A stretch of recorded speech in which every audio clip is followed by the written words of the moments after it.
Cushman. Hello, Hey, Michael. good morning. Good morning, Mike Cushman. Good morning, everybody, and welcome to Talking Niagara this morning.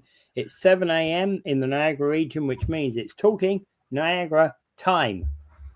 Indeed, Isn't it it? is. Indeed. It Yeah. is Talking Niagara time. Yep. And hey, you sent out this thing a couple of days ago about, actually yesterday, about Neil deGrasse Tyson, about him.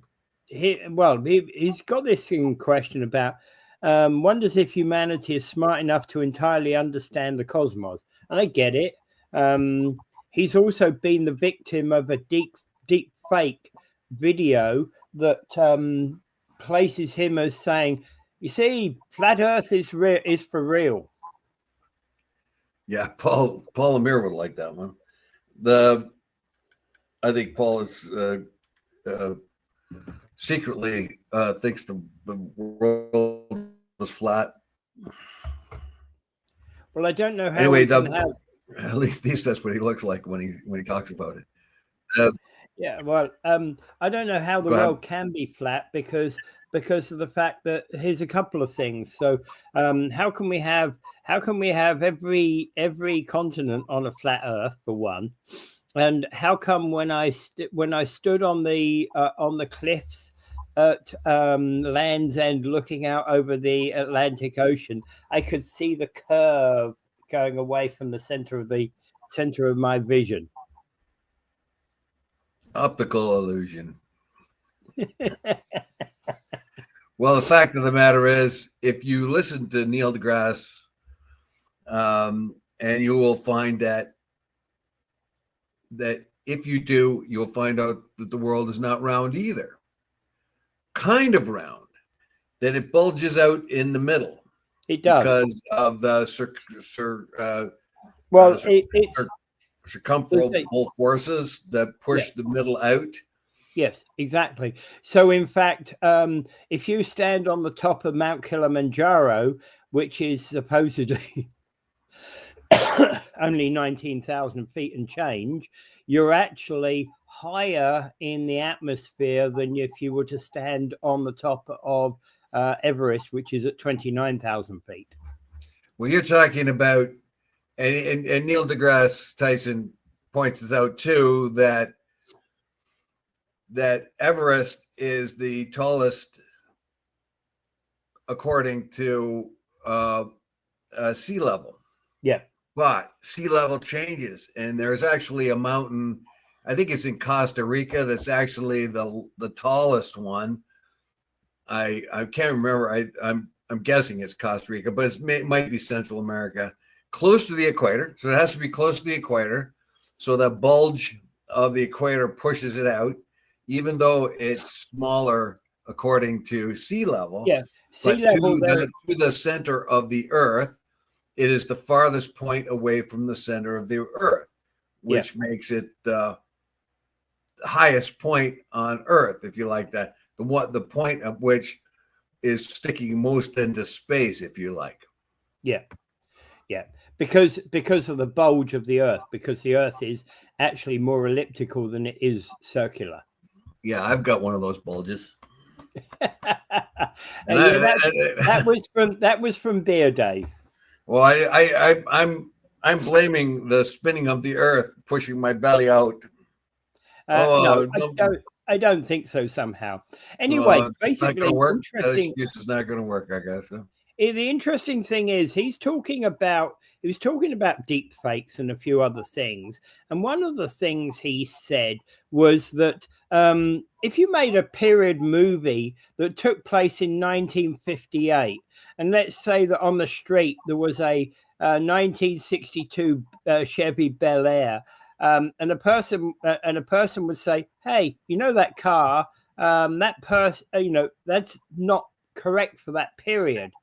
And we would tend to respect that person for knowing that. But when it comes to pointing out astronomical facts, you'd be seen as a buzzkill.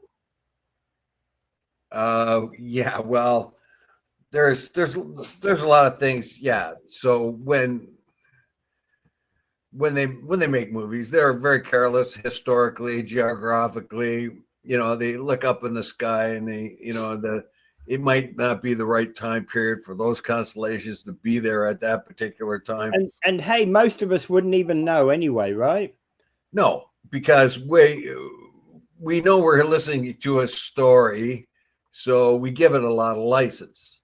Yeah, exactly. And how would you draw a constellation? How would you take a sky shot and have the right constellation? Let's say as it was in the time of the ancient Egyptians. Hey, It would be very difficult. Very, very difficult. I think there's been some directors have actually consulted to get the right kind of constellation or space thing in their pictures, in their motion pictures. So there are some people are like that, directors. Yeah. But now typically, I think it's much more evident in historical films. Basically, you will never get an accurate depiction of the American Revolution because it's all too emotional, and anyone who makes a picture of the American Revolution or the Civil War, or I don't know, the British fighting the Zulus in South Africa, it's also full of propaganda. You're never going to get a good outcome in Hollywood. You really do have to look for documentary. And besides which, in Hollywood had, at least years ago, it used to be you had to have a man and a woman in the show, even though there was not a woman in 500 miles of the action. Yeah, in true history, But the reason why I put the article in there was, of course, of the deep fake. They had a deep fake where Neil deGrasse Tyson says the world is flat. Well, everyone knows that must have been a deep fake because of the astonishingly dumb things he was saying about the flat Earth being flat. So everyone knows this must be a fake or some kind of joke. But the point here is that he thinks the internet may become completely irrelevant because we will not be able to tell what is the truth and what isn't. For now, we can see AI deep fakes and we can sort most of them out. It's starting to fool us more and more every time. I know. He's giving us a 3-year timetable as to whether video, as to whether this sort of stuff actually it becomes real, because he's basically saying by 2028 we're going to end up potentially seeing the collapse of the internet. Yes, he's saying because no one will be able to trust it. Yeah, and it doesn't matter what show or what is. I'm fond of watching TLDR, which is a brief synopsis of current events. What he's saying, as per example, they could duplicate TLDR or any other little video show that I watch for news, and I'd never know which one is the truth and which one isn't. Well, and take away something as serious as that. Even your kind of cuddly little cat video nowadays is becoming, I've seen a few that I'm kind of going, well, that's a deep fake. Cats wouldn't do that. Yeah, oddly enough, he says that the internet may degenerate down to a place where people watch cat videos like it did when it first began. There was lots of cutesy stuff on the internet. So that is remarkable to me, because then what that happens is the state or very powerful, wealthy people will then be the ones that control the media, and they will be able to control the stream of information. When we lose our trust, when we lost our trust in Fox and CNN and all those, which I don't trust very much at all. So then you go into the internet and look for the best objective news sources you can find. Well, and in fact, if you go there and you find that you can't trust them, you don't know if they're the real one or they're not the real one. Well, like, for instance, I've seen a few lectures by John Mersheimer lately that I wondered, well, I don't know if that really is. a real John Mersheimer or that's an AI one. Yeah. And I was Well, with confused. some of And the these, same thing some of with these, Victor Davis Hanson, who I don't particularly agree with much, but I watch him anyway to see what his points of view are. I found that his might have been doctored up as well. yeah. Well, I was going to say some of these points is that your local blog about that posts an article about a traffic accident on on Thoroldstone Road and and how bad it is for the local community may be the only reliable source there is about that traffic accident. It may be, but then it's the spin that goes on afterwards. Was the guy from Honduras, and was it because he was he had connections with a mob and a drug in? Was it because he got in the accident because he didn't speak English? And blah blah blah blah blah. So the spins they'll put on a simple accident. It turns out he's a Canadian-born white guy. Yeah.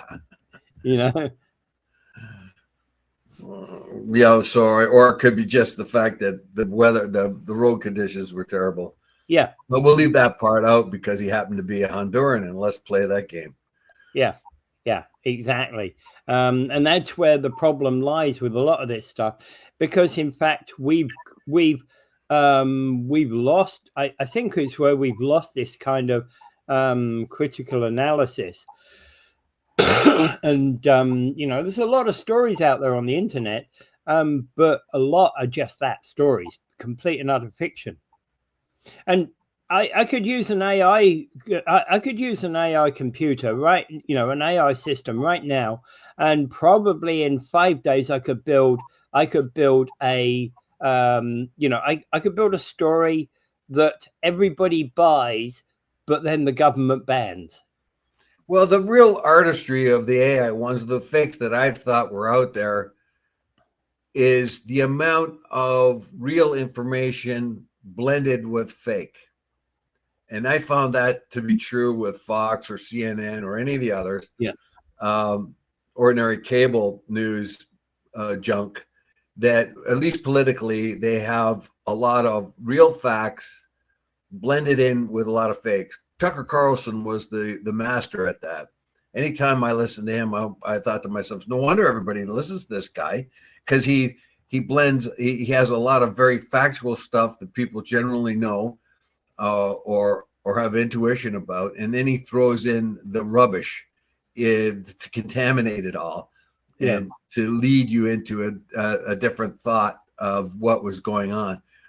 He, of course, was called the Boviator by a judge when Fox was defending him and telling the judge that he was not meant to be taken seriously, that he was a Boviator on behalf of the network, that anybody that's watching him when he worked for Fox should know that he's not. Yeah, but again, he's not a real journalist doing journalist things. But again, he's open with that, right?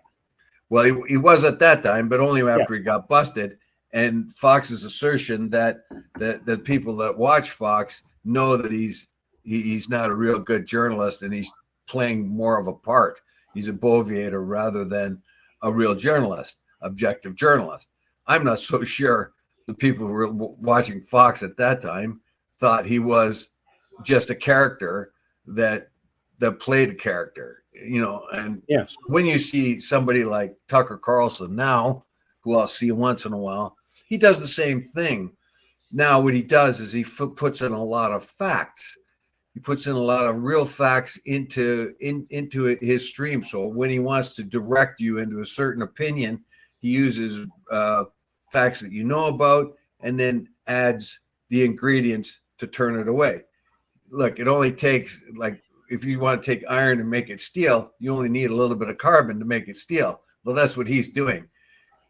And other commentators like him, they will start with iron and make it and corrupt it into steel, if you like, by putting little bits of carbon in it and changing it completely. So I don't know. I don't know if that's a great analysis or not, but that's what you're looking at right now. And it's going to be very hard for us to sort of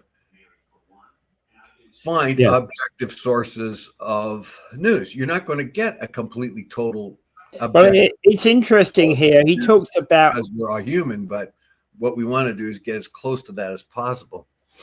yeah, he talks about a blind man who of course knows nothing about elephants, who touches an elephant and he feels his toenails and he feels the tusk and the tail, but none of their descriptions match each other. So it kind of doesn't know what an elephant is because he can't put it all together because it's Yeah, such a big animal. That's a good analogy of us in the universe, basically. And this analogy is being used at other times, the same thing. Sometimes a group of blind men go around and touch an elephant and try to form an image of it or try to describe it accurately of what it might be. Yeah. And that's what you're kind of groping around. Well, it looks like it's got this thick skin. It's got this funny kind of protrusion that moves around. It's got thick legs, but you don't know the color. You don't know what it eats. You don't know that it's even an animal. You just start guessing. And then when you look at all the different theories, astrophysicist theories, and he's an astrophysicist, you've got the string theory. You got this theory. You got that theory. You got every kind of theory going about the universe and where it's going and what it started and just adjustments over quantum theory and all kinds of things. So we are babes in the woods, basically what he's saying. And he's wondering if we ever do have the capacity to fully understand it. I think he's missing the point here. We can't help but look and want to know because that's what human beings are. We've got to know. And it's our own curiosity and need to know about just about everything that has brought us to this point. And Mike makes the point. AI is making it so you can't trust anything, but in fact, actually, that's an interesting thing. I did a bit of. I did just as an experiment. I actually fed an AI machine about a year and a half ago. I fed an AI machine. I said, "Here's a series of facts. Find me the law upon the law on these facts." All right. And it came up with a story that was, if research was reasonable, but it also came up with case law that didn't exist. All right. Because it felt there should be case law there. It had heard about this thing called case law and felt there should be case law about it. Now, if I do the same, find case law, so it invented case law. It invented it, yes. Now if I do the search and I are to ask it a similar question, write me something, about this, I would get something a lot more reasonable, and the case law would be real, right? Which is an important factor. But again, I would say with anything like that, if you're going to create anything with AI, you've got to basically check it over for yourself, check the facts over afterwards. You're both a couple of crackpots, says Gary Wilkins. Well, and Mike says if the truth be known, like between the two of us, I'm way more of a crackpot than Peter is. Like, I mean, seriously. I 100% agree. I 100% agree with that. He's always off his rocker every single day. Right. I was born this way. Mike says you can manipulate AI. It gives generic answers. Actually, less of generic answers today than it used to do. You can show them and other facts, and it changes its tune. The worst thing about AI is that I could make, and again, it's true with humans as well, I think, to a certain extent. I could make a statement I could make a statement and say it's true that, and make a statement, right? And AI won't challenge me. It was also true that I could say that statement to people, and people won't challenge me. Occasionally, a person like yourself might challenge me because you're thinking, well, I'm not so sure that I believe Peter knows what he's talking about here in this part. Right? I think that every day. Part A, but I don't believe part B. I think that every day. I wonder if Peter knows what he's talking about. It's funny, I believe that about Dave as well. Well, look, the whole point of putting the article there is that they generated a deep fake, and we know, of course, it was a fake because it was Neil deGrasse Tyson talking about the Earth being flat, so it was ridiculous. But it was well done, and it looked like, it talked like, and Neil deGrasse Tyson. Yeah. Neil deGrasse Tyson then says that that may make the internet almost unbelievable in the future because of AI and its ability to keep learning over and over and over again. You will not be able to determine objective fact from not. And every bit of news programming out there is meant to sway you one way or another, like in the very crude ways in which Fox and CNN do now, but it'll be much more sophisticated. Yeah. And so where do you then get your real objective truth of what's going on out there? Who can you trust? You almost have to have an AI to check AI to be your bias checker. And the other thing he's talking about, of course, is do we really have the capacity to understand the universe? And I think that's kind of an irrelevant question, basically, because we are going to continue on questioning, at the end of the day, looking for new facts, elephant or no elephant. We're going to just keep trying. I was going to say, at the end of the day, we rely upon people, astronomers, and people like Neil deGrasse Tyson to actually look at the universe and interpret that for us. Same as the world relies upon lawyers to go and fight legal battles and mechanics to go and repair cars and things like that. So we rely. Well, we used to rely on our religious people to interpret what the universe was all about, and those same religious people started to probe into more and more details and become empirical thinkers rather than faith thinkers. And pretty soon we more devoted towards science than we are to religion. Yeah, and it landed people like Copernicus in a lot of trouble. Well, it landed a lot of people in a lot of trouble over the years. I know. He's the problem is one example. But you weren't able to resist Copernicus. You weren't able to resist Kepler. You weren't able to resist Galileo in the long run.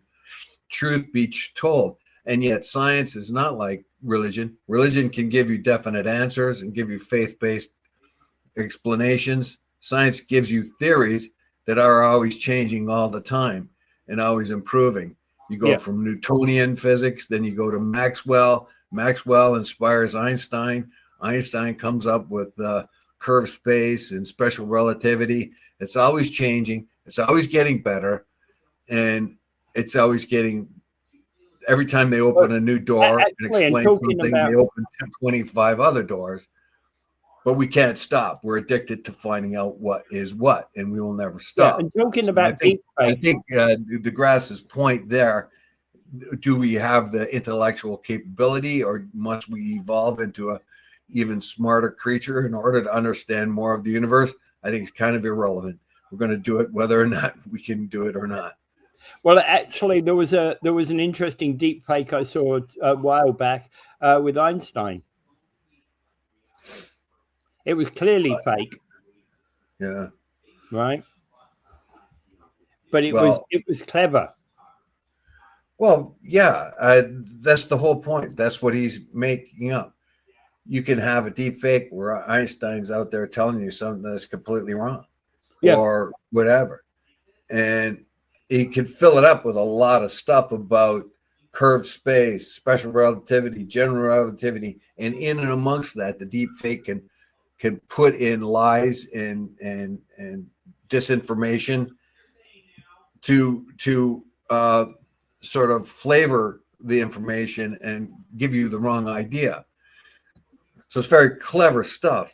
But anyway, what else we got? We've been Okay. on about that one. We're gonna be moving on. The next item we've got is, and this is just really a short one. European Court of Justice has basically determined that all member states must recognize same-sex marriages.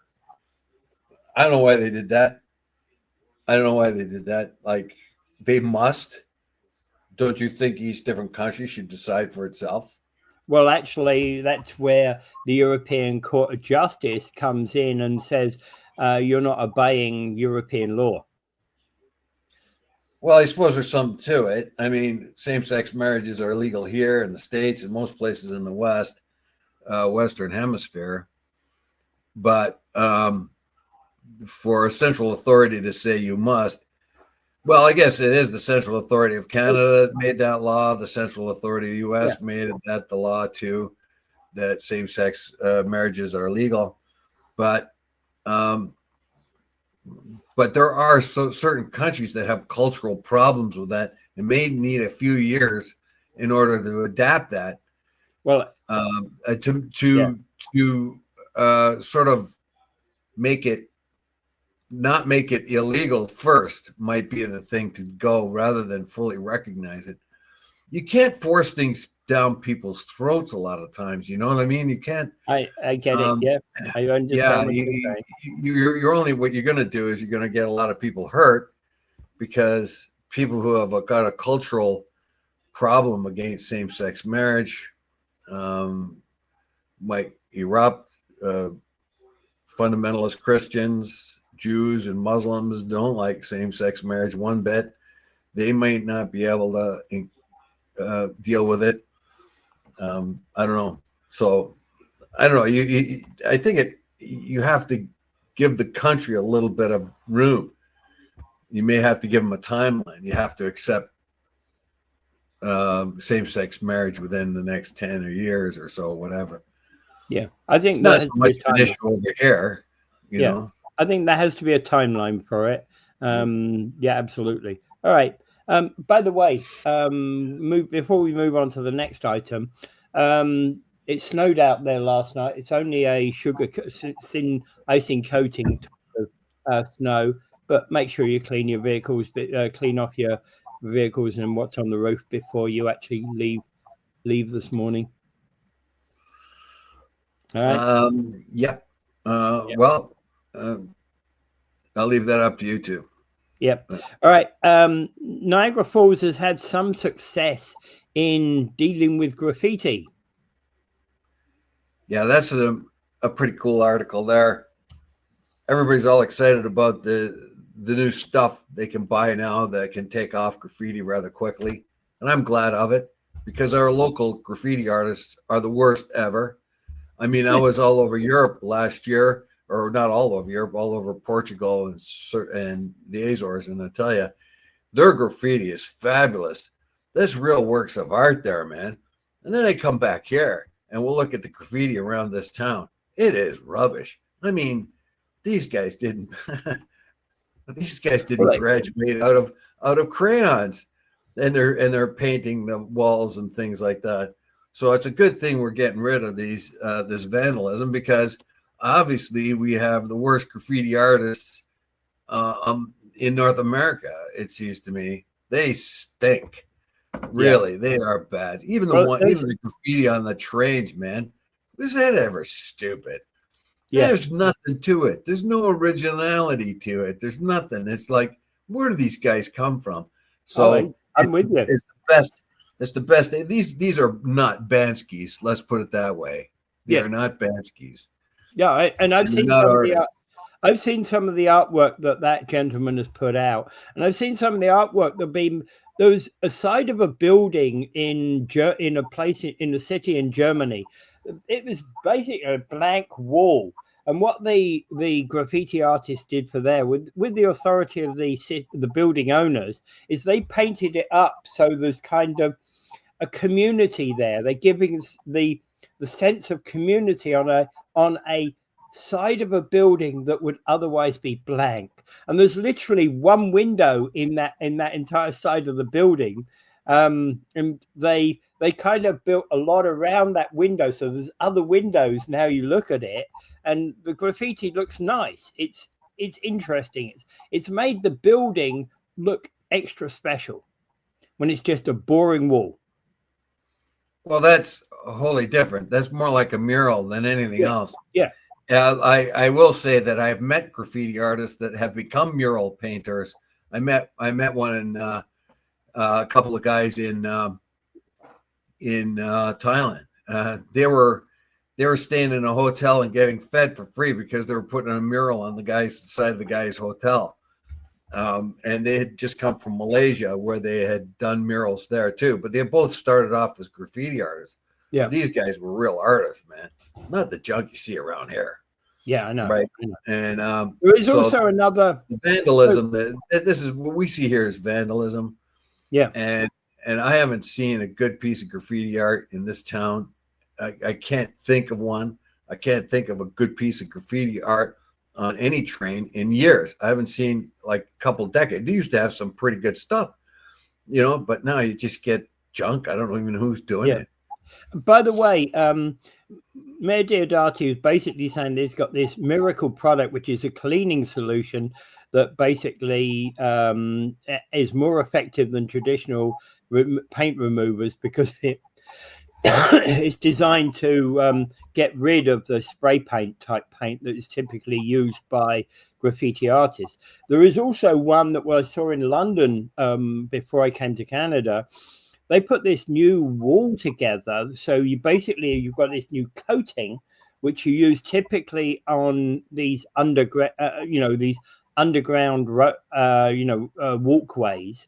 And this paint, what you put on the wall, what the material you put on the wall, basically, if you go spray paint that, the spray paint's disappeared within 48 hours. It's very expensive paint, though. Oh, it's very, very expensive paint. I know the kind you mean. It's extremely expensive material, absolutely extremely expensive. But where it was done is in those areas where you don't want graffiti.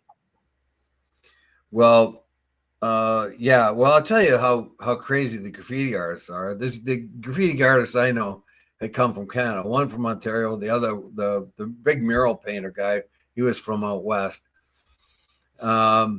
And so the one guy from Ontario, he met a famous graffiti artist, famous among other graffiti artists, though. Like they have a whole underground system of connections between them. This guy would spend hours and hours and hours figuring out a way to get into the New York subway, where the New York subway cars were, sneak in there. One time he took a sewer in there to get in there, did the paintings on the cars. They would be blasted off of the cars within an hour or two.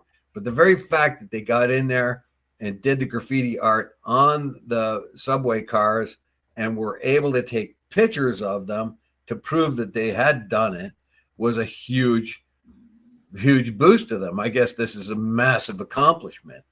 And there was one guy that was really good at it. And he's like highly thought of by others. But his graffiti art does not last long. Because as a part of a deterrent, the New York transit system gets rid of as much of it as possible before it gets out there, and the guy gets credit for it in the general public. But what they do is they go around that, and so that's how crazy these guys are. That's how motivated they are. But like I said, they're good artists. Some of their stuff is worth seeing. Not around here. Yeah. Who gave us the junky ones? Like, I mean, seriously? What did Toronto do? Like, just get rid of all the worst graffiti artists it could find and send them down here? Yeah. I'm complaining to Doug Ford. We need better graffiti artists. What, you got to send them on the graffiti artist training school, are you? I guess so. I don't know. Run by Banksy. Oh yeah, well his is something else. His stuff. Whoa. Oh, his stuff is phenomenal. You just can't. It's so expressive. Like this big picture handing out this big flower to a small old lady. Yeah, little kids with balloons Yeah. and Oh yeah. all kinds of Unbelievable stuff. Some of the yeah. ones. It's politically poignant. A lot of it. It really cuts deep. Anyway, but these are not Banskis that we have in our town. We got the dumbest, worst possible graffiti artists ever. I think the fact that their art is being removed fast because of this new potion, the solution or whatever they have, is a good thing. And the other thing though is what are the consequences for this solution? And there lies the rub. Asbestos used to be the solution for all things, and then it became dangerous. Yeah. Okay. Some of the weed and feed stuff that you put on your lawn was the solution to everything lawn wise, and it became cancerous and all that. So this stuff, I'm wondering, has it been vetted well enough? It's a fair question. Yeah. That's something we're going to have to find out in time, I guess. Yeah. Yeah. Okay, so moving on, Nova Scotia begins to sell off its US booze and plans to donate the proceeds to charity. I always thought it was wrong that they should have taken this stuff out of LCBO. They should have continued to carry it. At least they if they weren't going to buy new, at least carry the old stuff. Well, what about the Russian stuff? When they pull all the Russian stuff off the shelf. Do you agree or disagree with that one? Well, yes, yes and no. Yeah. And yes and no. Again, I don't really agree with it. I can see the stop buying new, but leave the old stuff in the stores. I think there's not any Russian booze. There's not any Russian booze that I'm particularly interested in anyway. I'm not keen on what they make. Well, that's you personally, but it was very popular stuff when they said that they were going to pull it off the shelves. They didn't almost have to pull it off the shelves because people ran in there and bought it all up, and they just didn't order any more stuff. With this, the American stuff is a little bit different. I think Nova Scotia probably is doing the right thing. It's around Christmas time, and it's got this stock of booze that's sitting there collecting dust. Why not sell it off and make money off it? But they're not going to order anything more. And so that's the real tell here. Yes. Is I heard Paul Lemire the other day on his show, and he says, "Oh, that's it's not an elbow ups thing. Finally, they're getting smart. No, they're getting rid of their stock and giving it over to charity, but they're not." They're not buying anymore, and I think that's the real thing. Like they're not going to buy any more American booze until all this tariff nonsense comes to some kind of conclusion, and I don't think we should either. The problem here is the booze companies are the easiest to attack, and it's and and they're the ones who are suffering the most in all of this. Well. Well, look at Crown Royal.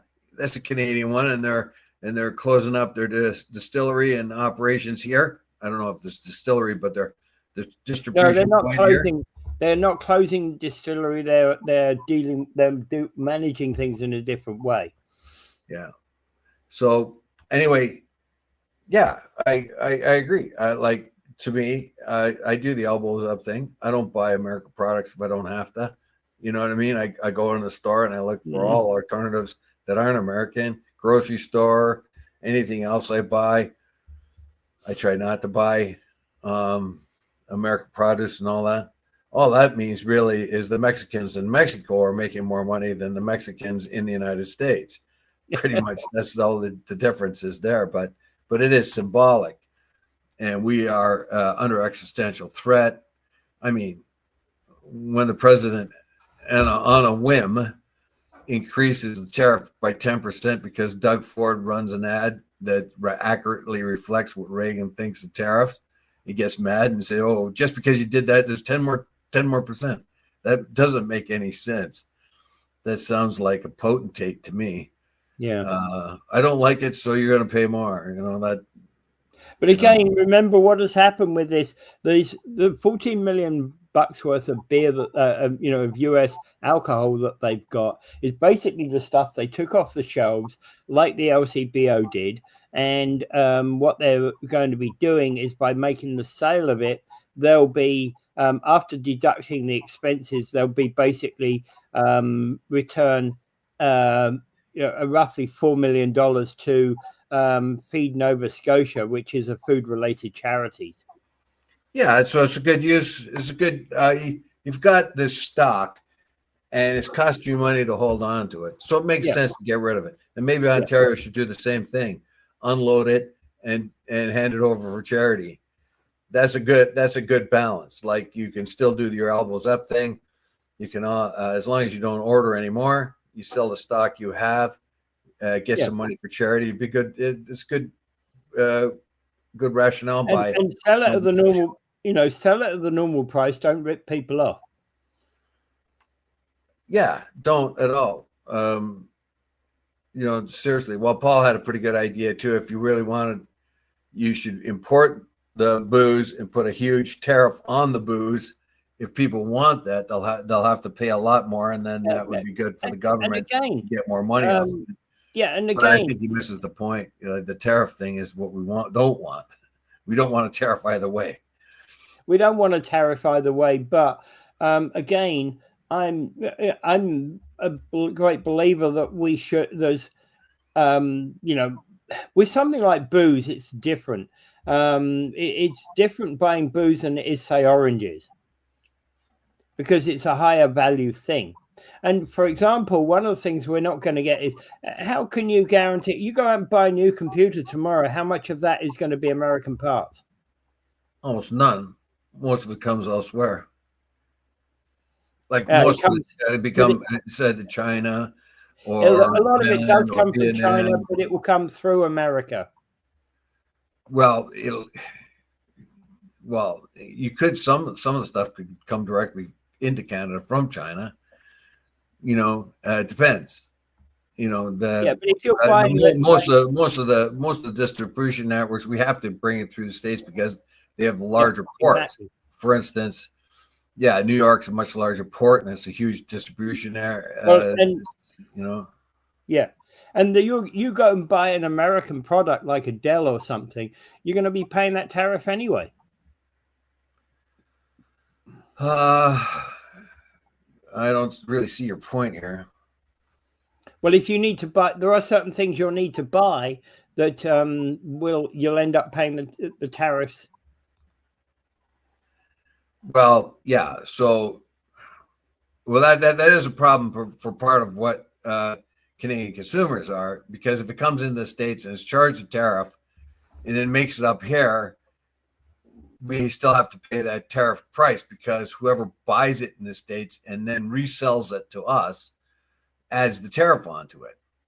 And there should be a way that they don't do that for Canadian merchandise, but I don't know. It gets pretty complicated, and Trump and his goons, his sycophants, didn't really think this out too well. As you can see, they're dropping tariffs like hot potatoes now when it comes to food and so on. So, Rick asked me a question. Rick asked me a question that I don't know the answer to. Why do people in March require a digital ID to enter the UK? I didn't know they did, but we have a lot of visas are digital anyway nowadays. Well, digital visas been around for a very long time. I had one for India when I went to India. I had a digital ID for that. Yeah. So I think it's a little bit more concerning what's happened in the States, because if you're going to stay there for more than 29 days, you have to get elaborate, more background checks and things like that. You have to pay a fee, I think, to extend your stay. You also, if you go in the States right now, you're going to be paying way more money than anyone else for national parks or anything else like that. So for Canadians that like to go to the States, including me, I haven't gone very much lately because I'm going to wait for this to blow over somehow. Talking about digital ID, by the way, if you've got a Canadian passport that has got like what I would describe it as a lot of right angle brackets on it at the bottom, which if you've had a Nexus card or a passport, and you've got the passports that have got IDs built within them, those IDs, most if you've bought a Canadian passport in the last 10 years, you've got digital ID on it anyway. Oh, even before 10 years, I think I pretty Yeah. well had it in. I remember going into when I was in India in 2018. There was a guy there with like a customs guard with gigantic glasses. He looked like Bubbles, even worse than Bubbles. His eyes looked enormous on his head, and he had these super thick glasses. And he's looking at me, and he didn't believe that I was the same guy in the picture, right? So he had to put a camera on me and then a special device on the picture in my passport, and it showed that I was the same guy. I think he was a little bit disappointed, but I knew I didn't think it was me because he couldn't. God, the guy was blind. He had these gigantic glasses on. He looked like he made Bubbles look normal, you know. All right. Okay, moving on. Cabinet Carney's basically changing his cabinet after Minister Gilbert resigned last week, and yes, he's bringing in some Trudeau era ministers back into the cabinet. Yeah, he's bringing it back in Mark Miller, and I was wondering where this guy was, and now he's coming back up because he's young and he's talented. I think he had a difficult time selling the Trudeau era policies when he was in his job there. He always seemed to be on the back foot, and you could always look like he was uncomfortable with what he was saying, but he had to say it. And now I realized this guy was a pretty talented guy wasted in the Trudeau government. So that was my impression. And I'm wondering, where is this guy? Well, now he is. They got rid of Guilbeault, right? He was the last idealist out of the way, and they brought back in Mark Miller. They'll probably bring in Fraser later on too. I don't know, but they're going to look for actually there's two guys people who are talented and smart and not so idealistically driven. Yeah, there's two people that have been brought back in. One is Joel Lightbound, who's now Minister for Government Transformation, Public Works and Procurement. And also then you talked about Mark Miller, who is new Minister for Canadian Identity, Culture and Official Languages. What a fluff job that is. Holy cow. Yeah. Like, that sounds to me like a fluff job. Yeah. Yeah, that comes from getting a PhD in bird courses, that one. So but it's got his foot into the door, and he will have influence. I think he's not as idealistically driven as guys like Guilbeault. So they're out with the old, in with the new. But Miller was a Trudeauan, so he had to be put aside for a while before they brought him back in. And obviously, Carney is a much more practical man than Trudeau ever was. I mean, he is a extremely successful capitalist, as well as being Bank of England and Bank of Canada governors. Well, when you got that kind of cred, you're going to look over your people and say, who can I use and who I can't. Yeah. So he's obviously taken a look at Miller and said, well, I can make something out of this guy. Yeah. And Lightbound too. Lightbound was a kind of a funny one. He was in since 2015 and been mostly a secretary to this or that ministry. And now he's getting his own boot in the door as well. Yeah. The thing is, remember, a lot of people will say, well, yeah, but they're all Trudeau ministers. But yeah, in fact, actually, what you got to remember is that he's only got a limited number of people he can choose from, i.e. the Liberal MPs he's got in the House. Well, what did Patton use to govern his part of Germany? He used ex-Nazi officials, didn't he? Because they knew what they were doing, and they had to be part of the Nazi party, but they were still capable of doing administrative work.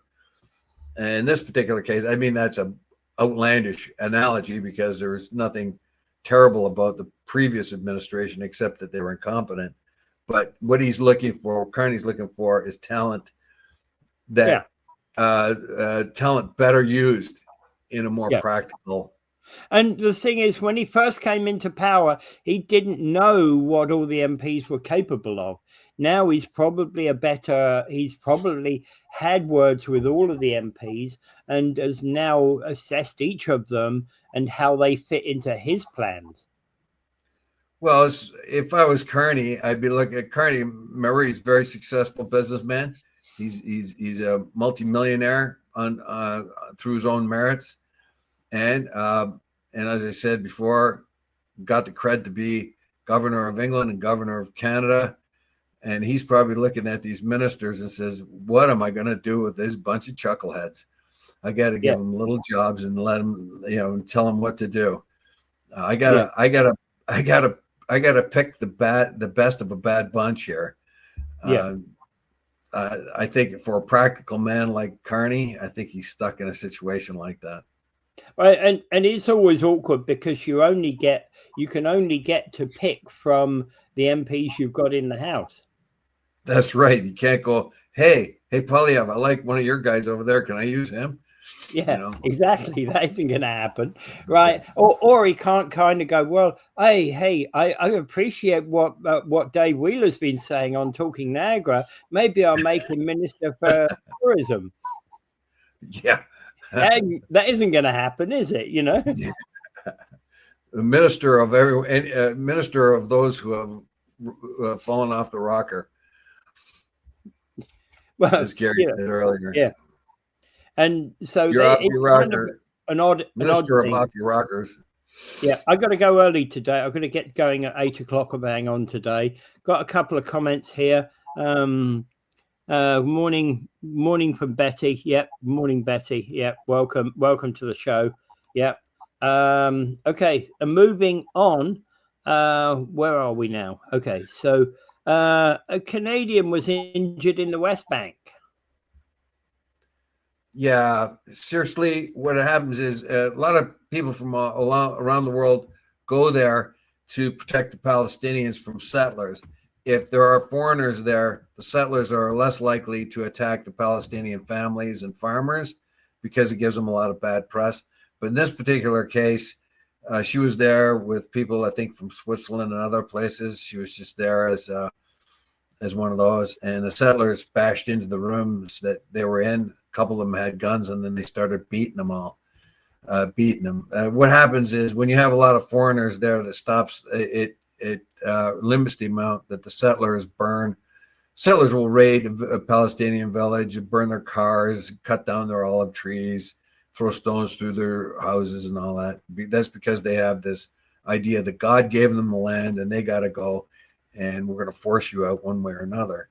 Of course, the IDF doesn't do anything, and the police doesn't do anything. The interesting thing is they are witnesses to what happens there. Yeah. In this particular case, they didn't care where they were from. They just beat her up. Yeah, and the interesting thing about this is these olive groves are thousands of years old. They were many of them were around in the biblical era. Oh God, yeah. Well, the whole area is famous for its olives, and the West Bank, but that's how they get rid of the Palestinians. The Palestinians are the farmers of the area. They have land. They have rights to the land. What the settlers do is come in and chop up their olive trees and make sure they're unproductive, so the guy can't make any money. And then they'll destroy his truck too if he happens to come and try to pick his olives.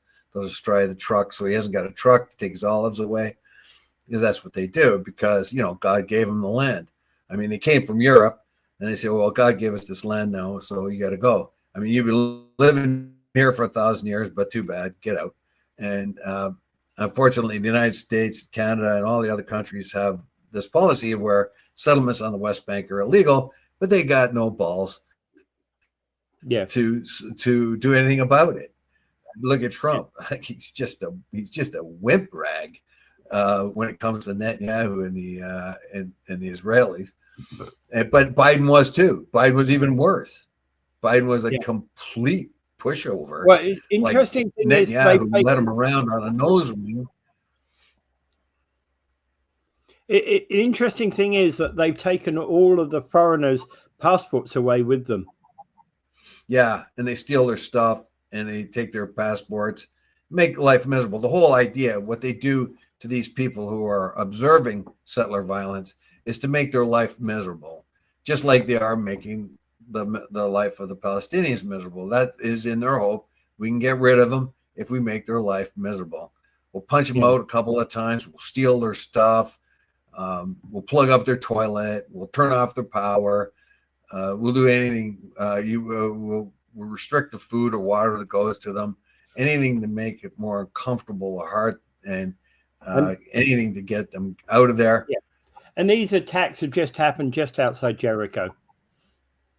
Yes, and Jericho is actually in Jordan, I think. And these are just a few kilometers away from Jericho. And I believe Jericho is just inside the Jordan border. I'm not sure. I'm not sure the location of Jericho, but yeah. Yeah, it's very historic, man. Like Jericho. Oh no, absolutely, it's historic. I don't know where the city is in relation to the map. I'm pretty sure it's just inside Jordan, but I'll look it up right now on my magic rectangle. Yeah. Where is Jericho? Jericho, a Palestinian city in the Jordan Valley, located near the Dead Sea, considered Palestinian. Oh, it's a Palestinian, but the city is situated in the Jordan Valley. That doesn't tell me if it's part of the state of Palestine, but I don't know if it's within the Jordan part or the. Let me see. I always thought it was just within Jordan, but no, it's actually in the West Bank. It's in the West Bank. It's on. Just it's just to the west. It's a few kilometers west of the Jordan River. Yeah. Yeah. All this time I thought it was just within Jordan, but it's actually just within the West Bank. Yeah. There's Bethlehem. That's the Christian town that's being beat up pretty bad too. Jericho, Nablus. Well, that was Hebron. There's all kinds of strong Jericho Christian is obviously the Christians are getting beat up and tossed out along with the Muslims. Doesn't matter to them. Jericho's a city, a very ancient city. It's been around for several thousand years. It is the oldest or one of the oldest cities on earth, continuously inhabited. Yeah. It may be, as far as age goes, Aleppo or Damascus might beat it out, or they're very close. I mean, you're talking 8,000 BC here. Yeah, that's how old. A long time. Yeah. Very, very long.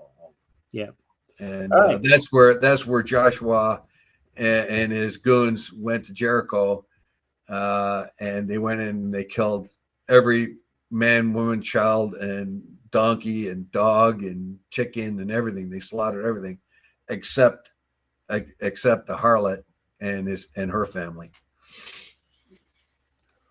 who helped them get into the city. Right.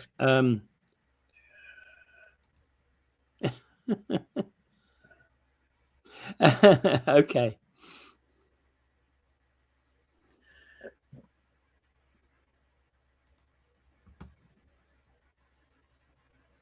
Right, just a few things there.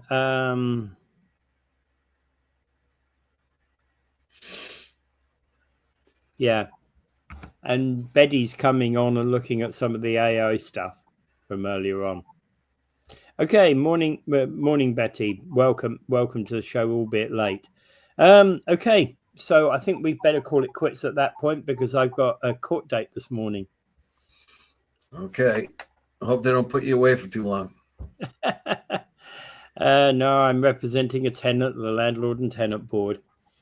Yeah. Well, without further ado, I bid you adieu. Pray for peace, everyone. Yeah.